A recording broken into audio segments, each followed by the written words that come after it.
Olá, eu sou a Paula Garcia, tendo a honra de apresentar hoje o programa Dependência Química e Saúde Mental, com um convidado muito especial, um amigo, Robson Ramushi. É um prazer estar aqui, obrigado pelo convite, Paula.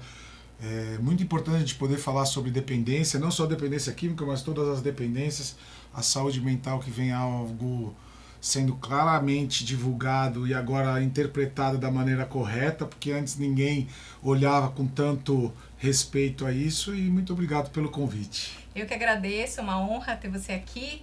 O Robson, ele é fundador de um grande canal de comunicação, de autoconhecimento e desenvolvimento pessoal, que se chama Resiliência Humana. Então, hoje tem 12 milhões de seguidores esse canal, né, que chega em milhares e milhares de pessoas, trazendo autoconhecimento, mensagens positivas e informações de vários tipos que trazem, né, agregam na vida das pessoas. Então, Robson, queria que você primeiro falasse, se for possível, da sua vida, da sua trajetória, como que você chegou nesse momento de vida onde existe o resiliência, todo o teu know-how profissional. O Resiliência Humana é um hub de autoconhecimento e psicologia, né? Está se tornando um dos maiores do Brasil. Quando eu comecei isso, eu nem imaginava, né? Mas a gente vem se transformando através do Instagram, das mídias sociais, dessas ferramentas que a gente tem tão grande, alcançar mais pessoas para olhar para dentro de si, para descobrir quem eu sou, seus valores, seus regulamentos, suas regras, o caminho que veio fazer aqui, sua singularidade, sua raridade. E eu era perdido quanto a isso e não sabia a mínima, não tinha a mínima ideia quem eu era. E através de uma sequência de fatos não tão agradáveis, às vezes a gente precisa passar pelas sombras, pelas adversidades, para se tornar mais forte e resiliente. Eu criei o canal Resiliência Humana, a gente está quase 20 milhões de seguidores em todas as nossas mídias, além de livro, autoconhecimento, cursos, mentorias, e se tornou esse hub de autoconhecimento. Eu venho de uma família libanesa, italiana, portuguesa, escrava e índio, essa mistura dos brasileiros, nós somos essa mistura que deu nesse povo maravilhoso. E meu pai, como não teve estudo, queria engenheiro, médico, advogado. É sempre assim, É sempre assim. Meu pai começou a trabalhar com 8 anos, na 25 de março. Meu avô veio fugido da guerra do Líbano e perdeu esposa e 2 filhos no navio, então chegou bem destruído, mas fez um novo casamento. E desse segundo casamento, 10 filhos, meu pai mais velho de 10, começou a trabalhar com 8 anos de idade. E como ele não teve estudo, mas teve uma carreira de muito trabalho, também de muita prosperidade e abundância, ele queria um advogado, um médico ou um engenheiro. E eu fui ser engenheiro civil. Então a minha primeira profissão foi ser engenheiro civil. Legal. Trabalhei numa grande construtora aqui do Brasil durante 8 anos. Né? Sim, era muito legal, eu gostava muito, mas mesmo assim eu tinha um buraco dentro do peito. Aquele vazio existencial. Um vazio que nada me preenchia e tudo me deixava insatisfeito. Eu não tinha conhecimento sobre lidar internamente e saber realmente o que eu queria e o que eu queria ser. Eu estava seguindo uma trilha que foram colocados na minha vida e eu estava ali, seguindo ali aqueles trilhos, mas que não eram compatíveis com o que me deixava feliz. E num dia eu simplesmente resolvi não trabalhar mais com engenharia. E fui fazer um mochilão na Europa. Fui para passar um mês, passei 6 meses. Uau! Meus pais ficaram desesperados porque acharam que eu nunca mais ia voltar, mas eu acabei voltando. E quando eu voltei, eu fui trabalhar nas empresas da minha família. E voltou diferente? Voltei muito diferente já. Né? Porque eu vi uma outra vida, um outro caminho, mas o que eu comecei a perceber é que eu gostava de pessoas. Né? Tanto na engenharia, quando eu trabalhei e eu subi alguns prédios e também trabalhei numa outra parte administrativa, eu me dava bem com as pessoas. Que legal. E quando eu voltei, eu fui trabalhar com a minha família no 25 de março e no Brás, minha família é de lá, né? Essa cara de turquinho. E eu fui trabalhar com a fábrica de jeans, as indústrias da minha família, e trabalhei lá por 12 anos. Uau! Mas ali, de novo, o que eu aprendi? Eu gostava de pessoas. Né? Eu cheguei a cuidar de 300 costureiras, 60 representantes, 20 vendedores. Caramba. E ainda toda a estrutura. E eu me apaixonava. E eu nunca me esqueço um grande mestre que passou na minha vida. E eu perguntei para ele, como gerenciar tudo isso? E ele falou, aqui não é sobre negócios. Aqui é sobre pessoas. E é interessante isso hoje, né? A gente vendo muito sobre inteligência artificial, que vão tomar o lugar das pessoas, trabalhos. E realmente, lidar com pessoas, não vai ter inteligência artificial que consiga lidar melhor com quem primeiro se conhece, né? Isso. Na sua essência, para poder fazer um trabalho, às vezes, mais profundo. Eu tenho uma frase dessa coisa da inteligência emocional, e depois a gente pode falar, que é assim, estão tentando robotizar os humanos e humanizar as máquinas. Exato, Não que podemos loucura. deixar isso acontecer. Porque a gente gosta, né? A gente precisa estar com pessoas, nós somos sociáveis, já vem a nossa história, a gente só sobreviveu a essa pandemia, a tudo isso que aconteceu, porque a gente se uniu, querendo ou não, porque se fosse cada um fazer o que quisesse, ia ter dado mais confusão ainda. E a partir disso, lá no Brasil, na 25 de março, eu tive muito sucesso, tanto profissional quanto financeiro. Que maravilha. Só que aí, quando você tem o poder na mão, você acaba trilhando um caminho não tão bom. Muitas vezes. Né? E a partir disso eu entrei no mundo obscuro das drogas, do álcool, das festas, e eu acabei pesando 157 quilos. Caramba, 150? Eu não, deixei de me cuidar, deixei de olhar para mim. Né? Tava vivendo um mundo anestesiado. Anestesiado, essa é a palavra. E ali caminhei para um lugar não tão agradável, fui ser dono de bares, restaurantes, isso ainda mais potencializou do que arrumou. As dependências. E eu cheguei a pesar 157 quilos. E como você lidava com isso no teu trabalho? Era muito ruim, porque tinham compromissos, tinham pessoas que dependiam de mim, às vezes eu passava 2 dias sem ir na empresa, não me trancava num quarto, faziam coisas que não eram tão agradáveis, e isso prejudicou muito minha vida. Prejudicou até o dia que eu fui lá fazer uma cirurgia bariátrica, porque eu estava pré-diabético, com pressão alta, já prestes a morrer com 30 anos de idade, e quando eu fui fazer essa cirurgia bariátrica eu fiquei 2 meses na UTI e alguns dias em coma. Caramba. São os prazeres da vida, né, que muitas vezes é ilimitado e que você acaba entrando nesses desfrutes e tem a consequência, o preço chega, né? O preço chega, a consequência chega, né? E a partir disso, num dos dias lá, eu vi meus pais chorando e meus amigos meio que se despedindo de mim, porque os médicos já não tinham mais esperança sobre o meu caso. Nossa. E um dia eu pedi, me leva. Muito melhor, porque quando você fica muito tempo dentro do hospital, você vê as pessoas que você mais ama sofrendo. Eu falei, me leva. 2 meses? 2 meses e 14 dias. Nossa, 2 meses e meio. Tá? E nesse dia que eu pedi para Deus me levar, eu escutei uma voz. Levanta daí e vai ajudar as pessoas. Uau. Bem clara. Bem clara. Foi um pouco mais forte. Levanta daí um palavrão. Olha. E vai ajudar as pessoas. Tá? Uma voz muito forte. Isso ficou martelando na minha cabeça. Eu não sei se foi um anjo, se foi um ancestral meu, se foi Deus, Jesus Cristo, se foi um fisioterapeuta, se foi meu pai, se foi um médico, mas aquilo martelou muito forte. Levanta daí, você dá conta e vai ajudar as pessoas. Uau. E em 2 semanas eu saí do hospital. Caramba. Foi uma mudança muito rápida, interna minha. E eu falei, eu não vou morrer, eu vou sair daqui e vou ajudar as pessoas. E quando eu saí de lá, eu fui estudar tudo sobre psicologia. Eu caí num curso que chama Leader Training, do Tadashi Kadomoto, né? Porque eu ainda saí de lá, e quando você fica magrinho, você ainda quer aproveitar a vida, e eu vi que não era mais compatível com aquilo que eu queria, e um dia eu falei, eu não vou mais fazer besteira, vou deixar tudo isso de lado e vou começar a estudar. E caí no Leader Training do Tadashi, que foi onde foi o meu primeiro passo, minha introdução para esse caminho. E você precisou passar por essa dor profunda, né, que eu acredito que você já estava pedindo para que Deus te levasse, para chegar realmente nessa decisão. Você escolheu mudar. Escolhi mudar. Né? Eu acredito muito que não são as condições, são as decisões. Isso. Né?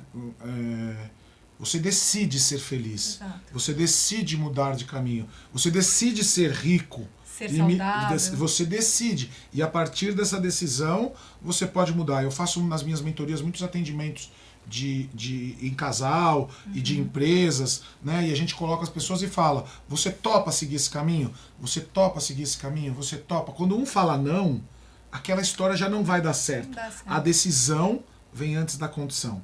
Se você põe uma condição, vai ser muito mais difícil de trilhar aquele caminho. Então ali eu decidi que eu ia mudar minha vida e através da minha mudança eu ainda ia ajudar pessoas. E aí quando você decide, os caminhos se abrem, né? Se abrem. Eles se formam. Parece que há uma sincronicidade e as coisas vão aparecendo, aquilo que você quer. Dentro de um propósito, o universo ele contribui para que aquilo flua em direção a esse propósito que é muito maior do que uma decisão simples pessoal, né? É uma decisão que vai contribuir com o coletivo.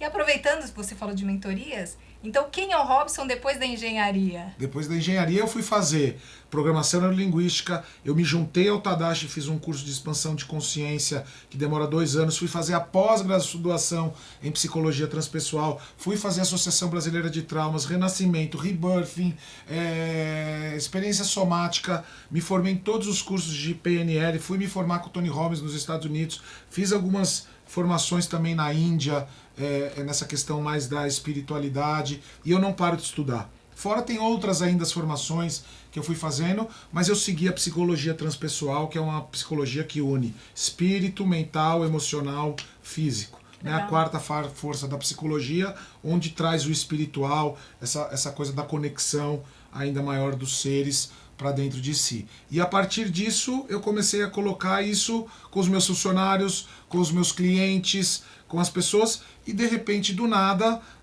com a minha esposa era ainda minha namorada, eu estava na praia e falei: eu quero criar uma página no Facebook. Né? Esse do nada é maravilhoso, Foi né? do nada, eu quero criar uma página no Facebook para colocar as minhas experiências de tudo que eu estou me transformando para o mundo, porque o Facebook em 2014, mais de 2014, estava começando as páginas comerciais, as comunidades, e eu criei. E aí minha esposa perguntou: qual que vai ser o nome? E eu falei, eu sempre na minha história de vida eu ficava escrevendo RH, que são minhas iniciais, Robson Amushi. Olha, sincronicidade, eu PG. Isso, justamente. E aí eu coloquei ali, eu quero com as minhas iniciais. E a palavra resiliência veio muito fácil. Olha. Porque na história da minha família, tanto paterna quanto materna, eles saíram do nada, tiveram várias adversidades e tiveram que crescer.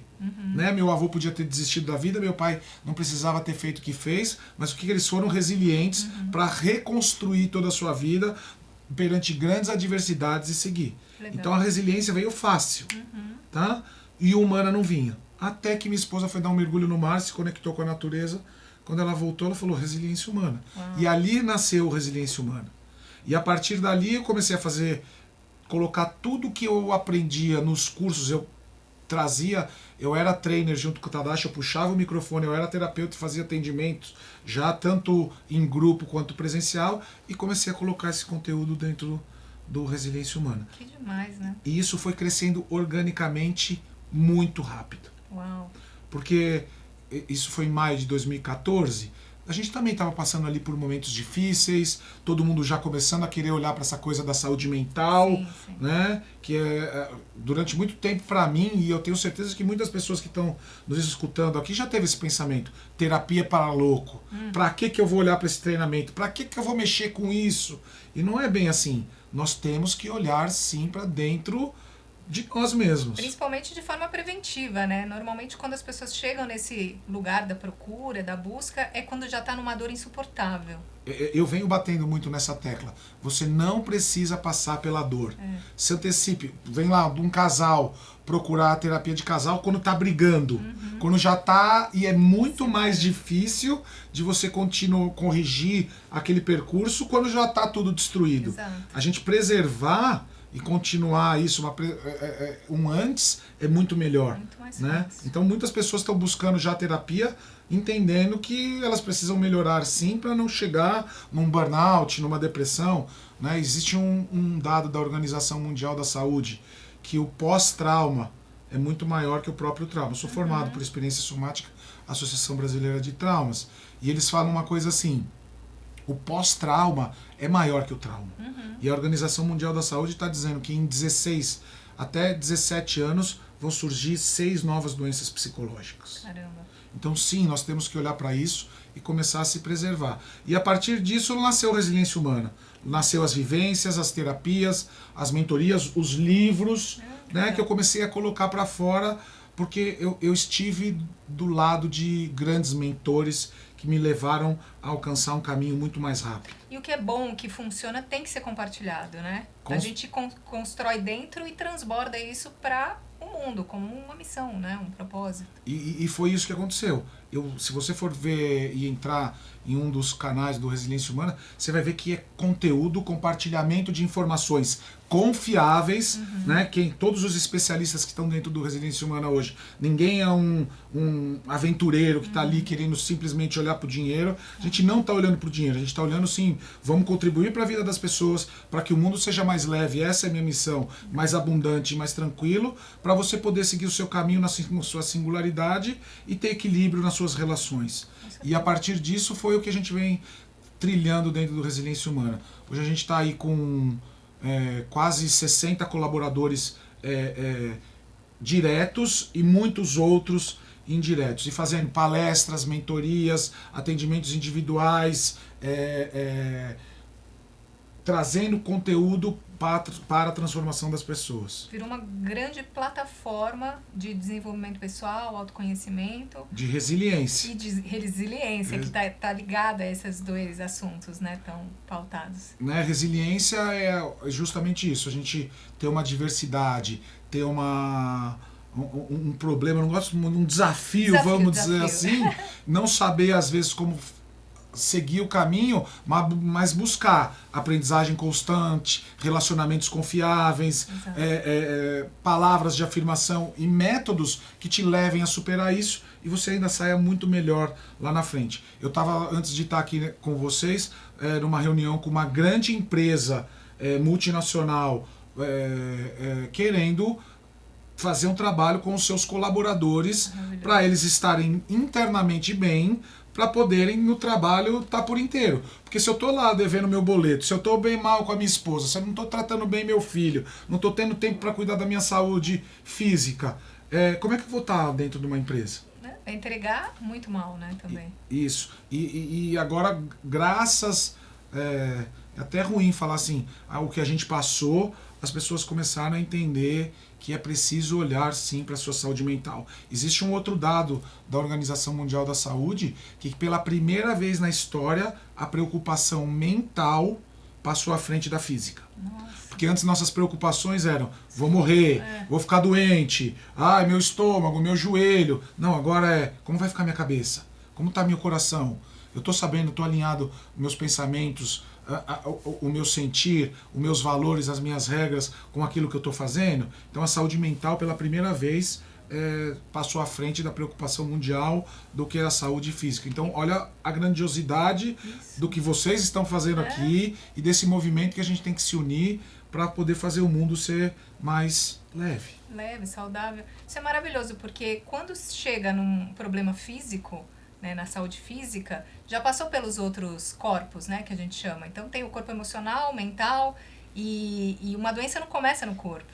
Ela começa antes ali, nesses outros corpos, emocional, né, quando você não lida com as suas emoções de uma forma resiliente, de uma forma consciente. E aí você fica também com pensamentos repetitivos, né, dentro de preocupações, ansiedades, né, e eu como instrutora de Mindfulness, né, trazer também a percepção para o aqui e agora, sair desses pensamentos que ou estão no passado ou estão no futuro. Então, o que eu vejo que bom que as pessoas estão se preocupando com a saúde mental, né, antes até do que do corpo físico. E eu vejo como algo muito interessante, falando-se de resiliência, que eu não consigo enxergar uma forma melhor de uma pessoa se desenvolver ou crescer em qualquer área da vida se ela não for resiliente. Você acha que a disciplina ela tem ligação com a resiliência? Sim, eu acredito que sim. Eu não gosto de chamar de hábitos, eu gosto de chamar de rituais. Sim, Tá? perfeito. Eu acho que hábitos, pode ser hábitos ou disciplina. Um ritual que vira hábito. Tudo bem, né? tá? Mas nós, seres humanos, sempre fomos feitos de rituais. Sim. Vamos voltar ao passado? A gente agradecia pelo alimento, a gente fazia uma oração em família para poder fazer, estar mais próximo. A gente tem um ritual, você vê as crianças, os nenéns, eles têm um ritual para dormir. Então o ser humano sempre foi de rituais. E nós perdemos um pouco esses rituais. Verdade. Né? Essa vida tecnológica, rápida, o imediatismo, o estado de alerta, nos faz esquecer do aqui e agora e de fazer o que eu chamo de tarefas essenciais. Né? Eu separo em 4 passos. Tarefas essenciais, as tarefas importantes, as do dia a dia e as urgentes. Tá? O que está acontecendo no mundo? Todo mundo só está fazendo o que é urgente. Verdade. Né? Comece o seu dia fazendo as suas tarefas essenciais. O que é essencial para você? Um belo café da manhã, uma meditação, uma oração, um exercício físico, um brincar com o seu filho, uma boa noite de sono, natureza, ligar para os seus pais. Você tem que ter claro o que é essencial para você, para que você esteja entusiasmado. Exato. Né? Motivação é uma coisa, um técnico é o resiliência te dando ânimo, né? Com lives, frases e tudo, mas o entusiasmo é você já acordar com aquele olhar, brilho no olho e aquela vontade. Então você precisa fazer suas tarefas essenciais. E depois das suas essenciais, que são aqui seus rituais, que a gente vem falando, tem o que é realmente importante na sua vida. Você tem um projeto de vida claro, né? Específico, alcançável, mensurável, quantificado, temporal, com significado. E aí você vai focar naquilo que te faz bem. Né? Aí sobra tempo para as coisas do dia a dia. E quando você faz as essenciais e você faz as importantes, quase não existem as urgentes. É verdade. Você entende? O que está todo mundo é apagando incêndio, não vive um momento presente, está andando, como você falou, anestesiada no nosso começo do nosso bate-papo, somatizando sentimentos. Né? O que é um trauma, para vocês entenderem? É algo muito rápido, que eu não tenho recurso, ou muito pesado. Tá? O que é um trauma? É quando eu congelo. Um exemplo simples que eu dou é, imagina o leão vindo atacar a gazela. Ele se finge de morto. Por quê? Ele congelou ali, para não sentir a dor, anestesiado. Né? Porque a nossa reação é lutar ou fugir. Ir atrás dos nossos sonhos. Então muitas da população está ali anestesiada, somatizada, apagando incêndio, só fazendo urgente e esquecendo do básico, do essencial, dos rituais, da disciplina, daquilo que te faz bem, de dar o seu melhor para o mundo, porque as pessoas hoje, graças às mídias sociais, eu uso elas pelo positivo, elas ficam se comparando. Se distraindo, né? Se anestesiando, né? Que são outros tipos de vícios. Para não se deparar com a própria dor, com o próprio vazio existencial, né? Então, hoje tem esses recursos que é positivo, por um lado, né? Principalmente quando tem conteúdos que podem agregar, mas muito perigoso por esse outro lado, né? De não fazer o que se deve e ficar sempre nas distrações e se anestesiando. Eu falo muito assim, distração. Eu estou me distraindo. E aí eu estou atraindo a minha essência. Exato. Eu estou me comparando. E aí eu estou parando a minha vida e vendo as pessoas terem sorte, fazendo o que querem e não conseguirem o que querem. As pessoas estão reclamando, murmurando, buscando um culpado, se autocriticando. De vez você fazer isso, que tal você olhar para dentro de si e entender as suas histórias de superação? Eu brinco muito com as palavras, eu gosto. Superação. Qual que é a sua superação? A sua superação é o seu superpoder. Exato. Né? Às vezes o seu óbvio, o que você faz com facilidade, é o milagre de alguém. Sim. Né? Então você pode ensinar o que você tem de melhor para as outras pessoas. Outra coisa que eu falo é, às vezes quando você supera o seu maior trauma, a sua maior dor, isso aí está diretamente ligado ao seu propósito.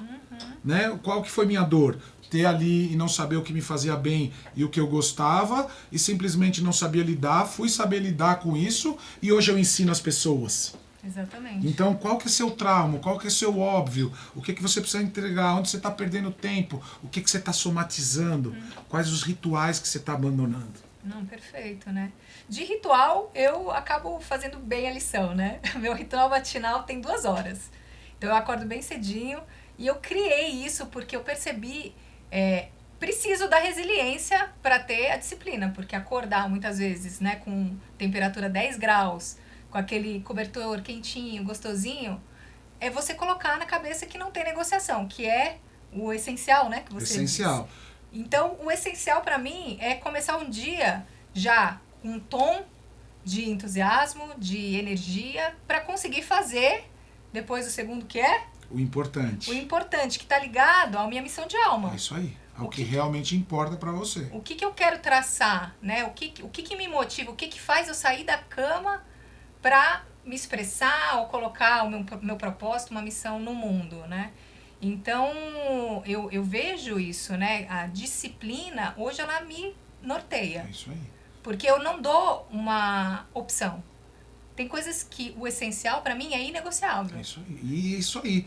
Nós temos regulamentos, nós temos valores e regras. Parece uma coisa meio cartesiana, racional, forte, né? Você tem regras, regulamentos. Não, você tem valores inegociáveis. E quando você quebra esses valores, você está ensinando a sua mente que você não vai conseguir alcançar aquilo que você quer. Exato. Eu também adoro essas coisas do poder da manhã, milagre da manhã, esses rituais matinais, né? E, no entanto, que eu criei o meu livro Minha Gratidão Diária justamente por isso. Se você for seguir os grandes estudos, eles falam, acorda de manhã e se conecta ao seu silêncio. Né? E quando for dormir também, né? E também, mas esse é meu ritualzinho da manhã. Se conecta ao seu silêncio. Você vai orar, meditar ou rezar, tanto faz. Mas você precisa acordar e entender que existe uma força maior e você vai estar sendo pronto para mais uma jornada. Né? Os chineses acreditam que o ciclo de vida e morte é o dormir e acordar. Exato. Né? Então, acordei para uma nova vida, um novo dia. Então, se conecta a isso. Depois, o que eu faço? Palavras de afirmação. Eu chego ali e fico falando que apareçam na minha vida só pessoas que compactuam dos mesmos valores e querem ajudar as pessoas. Eu tenho uma outra frase de afirmação que eu falo assim: seja feliz, faça as outras pessoas felizes, agradeça e crie abundância. Maravilhoso. Então seja feliz, faça os outros felizes, agradeça e crie abundância. O problema chega até mim, eu fico feliz, faço outro feliz, agradeço e ainda ganho dinheiro. Olha que mantra legal. Eu vou aderir. Tá? Mais um pouquinho de hábitos matinais, rotina. E aí eu faço o quê? Visualizações. Eu visualizo. Hoje eu já tinha visualizado, eu vim aqui gravar entrevista, sabia já o que eu ia falar, por onde a gente ia trilhar. Legal. Depois o agradecimento, que vem a parte do livro. O agradecimento, as grandes universidades falam que tem que ser por escrito. Por isso esse livro vem 365 mensagens, uma por dia, de gratidão e um lugar para você escrever pelo que você é grato. Para fazer parte desse seu ritual, dessa sua disciplina de olhar para dentro de si. Depois o outro passo que eu faço é ler algo positivo e depois um exercício físico. O que eu estou cuidando? Do meu espiritual, do meu mental, do meu emocional, do meu físico. Maravilhoso. E a maneira como você acorda. Se você acorda reclamando, você acha que seu dia vai ser como? Fala aí, Paula. Você está ditando como vai ser seu dia, é o tom do seu dia, né? Como que você quer levar o seu dia, né? Com energia, né? Com entusiasmo, com alegria, com gratidão ou uma forma arrastada, né? Ai, preciso levantar, e aí já levanta, já vai direto para o trabalho, um trabalho que às vezes não quer tá lá, enfim. Eu tava vindo de táxi para cá, da reunião, da outra reunião que tava, eu coloquei um vídeo que é muito interessante e mexe muito com as pessoas, que é você sobrevive ou vive, né? Ou vive. Nossa. Você tá aí nessa corrida dos ratos, nesse movimento automático, buscando prazeres instantâneos e imediatos, ou você tá querendo construir algo, sabendo quem você é, quais são seus valores, quais são seus talentos, o que é a sua felicidade, quais são suas necessidades, né? Qual é o seu projeto de vida, qual é o seu propósito, né? Qual o legado que você vai deixar para as próximas gerações. Eu tenho 2 filhinhos, um de 2 anos, vai fazer 2 aninhos, e um de 6. Eu estou preparando algo para eles darem continuidade, se eles quiserem, é claro. Não é aquela obrigação que eu tive de fazer a engenharia, né, mas que me trilhou para eu estar onde eu estou. Mas simplesmente a gente deixar algo para as próximas gerações ligado ao nosso propósito. Eu adoro propósito. Eu já tive um curso Eu deixei era um curso online que falava, descubra o seu propósito através dos seus talentos. É isso, simples. Simples. Na verdade, o que os indianos... Eu fui estudar muito sobre propósito para fazer esse curso. E os indianos falam que o que é o propósito? É eu estar conectado a muitas pessoas, conexão que eu falo com pessoas, e contribuir na vida delas, com amor e alegria. Tá? Maravilhoso. Só que durante muito tempo as pessoas e ainda olham como um propósito, como um objetivo. E eu trouxe isso de uma maneira diferente. Tá? O propósito é uma sensação, é um sentimento. Exemplo, quando eu estou aqui dando essa entrevista para vocês, eu estou no meu propósito. Eu fico sentindo um arrepio, um calor dentro de mim, uma vontade de poder continuar fazendo isso gigantesco, fico arrepiado. Olha. Você entende? Então isso é estar no propósito, é uma sensação. E eu posso colocar isso aonde eu quiser.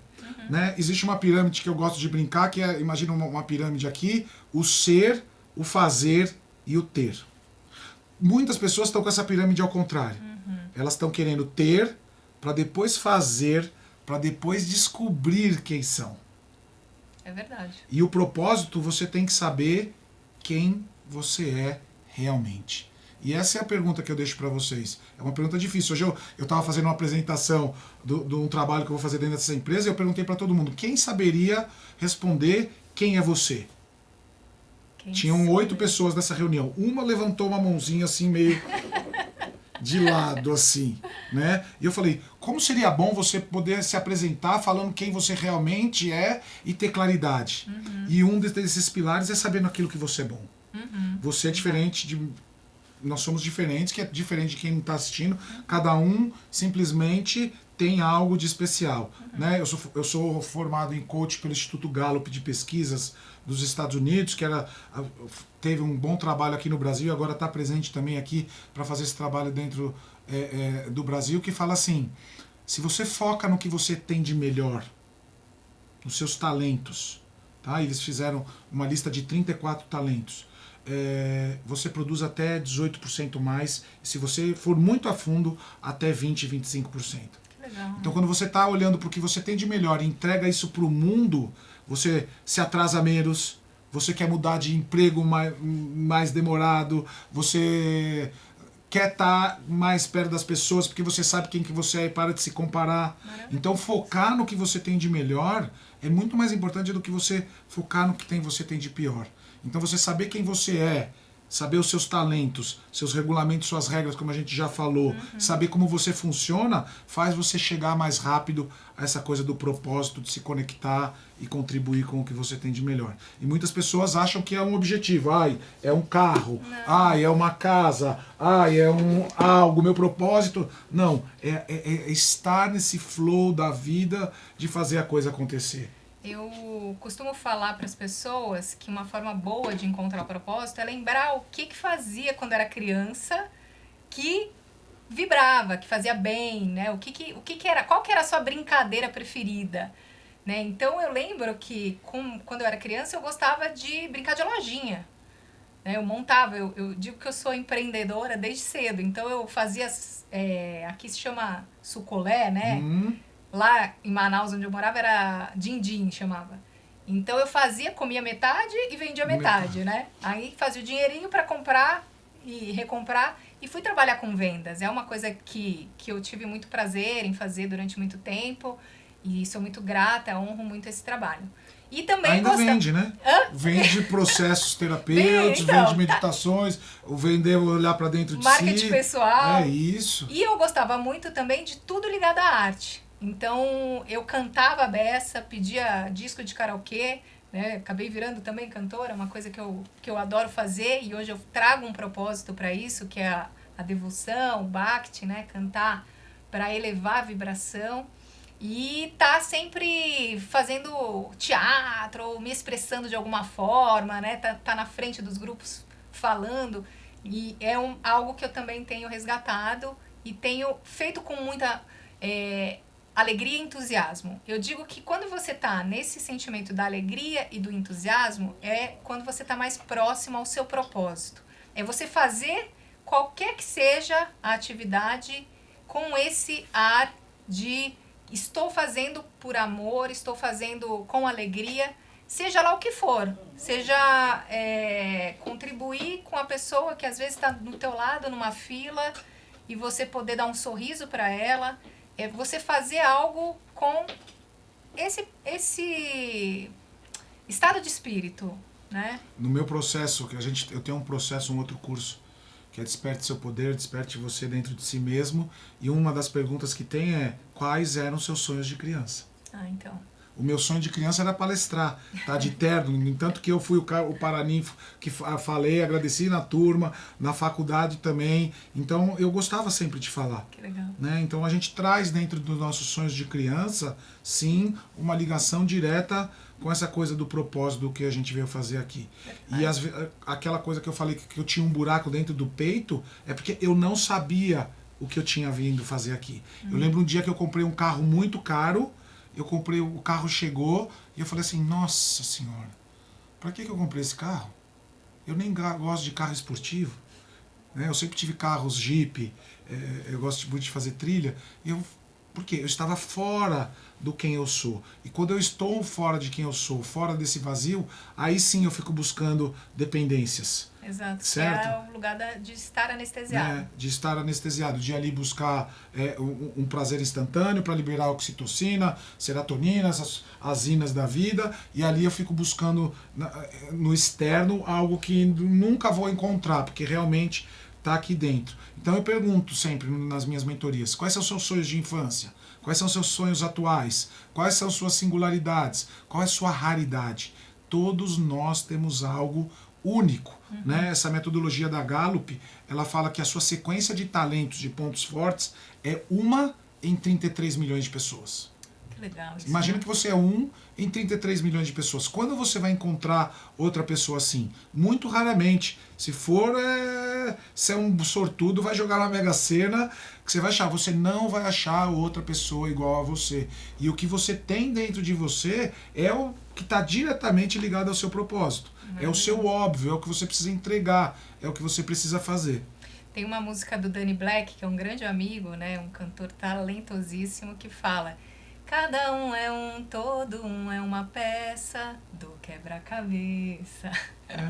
E é isso, cada um tem um papel, né, que veio aqui, né, que está nessa missão aqui na Terra, nesse experiência individualizada que a gente veio, né, viver. Mais unidas, conectadas. Unidos. Viemos do todo, de uma totalidade, cada um exercendo o seu papel e fazendo parte desse quebra-cabeça. É isso.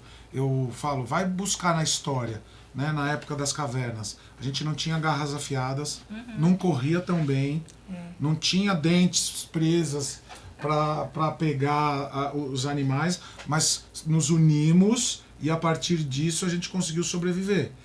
E foi o que aconteceu na pandemia também. Querendo ou não, os médicos se colocaram à frente, os pesquisadores foram atrás de uma solução. Quem tinha ali, eu tinha o Instagram do Resiliência Humana, comecei a fazer live para ajudar a saúde mental das pessoas. Cada um foi fazendo o que podia. E foi por isso que a gente está aqui hoje, porque senão poderia ter ido para um caminho muito pior. Então, da gente dar o nosso melhor, entregar aquilo que a gente sabe, parar de... Meu pai tem uma frase que eu gosto muito. Meu pai foi um dos maiores atacadistas do Brasil de tecido do Brasil. Ele ainda é vivo, tem 84 anos. Se você perguntar onde ele está agora, está lá na 25 de março no Brás. Porque a vida é movimento, a gente tem que sempre ir pro mais, sempre novos desafios. Né? Você fica ali paralisado, você está olhando para a morte. Né? E meu pai fala uma frase assim, que foi o que trilhou ele e fez ele alcançar os resultados dele: como eu posso te ajudar? Ah, que lindo. Ele nunca perguntava o que eu vou ganhar, o que eu tenho que fazer, não. Como eu posso servir a você? E a partir disso, contribuir para que aquilo venha. E quando a gente faz mais, claramente o universo nos devolve isso em abundância. Com certeza, né? Não à toa ele teve o resultado que ele teve. Então a gente está caminhando para o fim dessa entrevista maravilhosa, que é uma delícia, a gente pode ficar aqui o dia inteiro. E eu gostaria que você trouxesse aqui pra gente uma mensagem. O que você gostaria de deixar para o mundo, né? Falar para as pessoas como talvez um caminho a se seguir, um conselho. Se abram, sabe? fiquem atentos. Se você está com uma sensação ruim, não está encontrando o seu lugar, peça ajuda. Né? Eu estou com uma frase que eu venho batendo nela, que é assim, o meu maior ato de coragem foi pedir ajuda. Então, se você está aí com algo estranho, que você não está sabendo lidar com o seu sentimento, com uma emoção, peça ajuda. Se for para mim, se for para um psicólogo, para um psiquiatra, para um médico, para alguém que é de confiança, aquela criança que está ali no canto o tempo todo no videogame, aquele que está gritando com a outra pessoa porque não sabe se expressar, aquele que está triste chorando num cantinho. Vamos ficar atento para que a gente não deixe chegar num lugar que é muito ruim. Não precisa passar pela dor. A gente pode antecipar isso e a gente olhar para dentro de si e poder escolher um caminho do autoconhecimento. Não precisa passar pela experiência de quase morte para fazer isso. Não, comece o seu trabalho de autoconhecimento. Vá atrás de um movimento interno, porque quando o seu interno está bem, o externo fica muito tranquilo. Então, se a mensagem que eu poderia deixar aqui para todo mundo é: olhe para dentro de si, veja o que está faltando e se você não dá conta, peça ajuda. Maravilhoso. Tá tudo dentro, né, Robson? Tudo dentro. É lembrar que o que você quer transformar fora, você precisa antes transformar dentro. E quando transformar dentro, o universo se encarrega de transformar fora. E o interessante é que a sua mensagem final é: peça ajuda e seu pai tinha o posso te ajudar, né? É isso. Que lindo. Foi de lá, né? A gente traz muito, eu gosto muito dos pilares sistêmicos de Bert Hellinger, né? Que a gente traz da nossa ancestralidade. Né? Eu estava vendo, tem uma foto no Instagram que fala 2 avós, 2 pais, 4 avós, e você chega na 10ª geração, 2.048 pessoas já passaram nessa vida para você estar vivo hoje. Então que a gente possa trazer o melhor deles e não o pior, que a gente repita o que eles têm de melhor. Honrar pai e mãe. É isso aí. Muitíssima gratidão por ter você aqui. Foi uma delícia. E espero que tenham gostado. Estivemos aqui com Robson Ramush, que é o fundador do Resiliência Humana. Muito obrigado, foi um prazer. Obrigado. Grata. Até logo.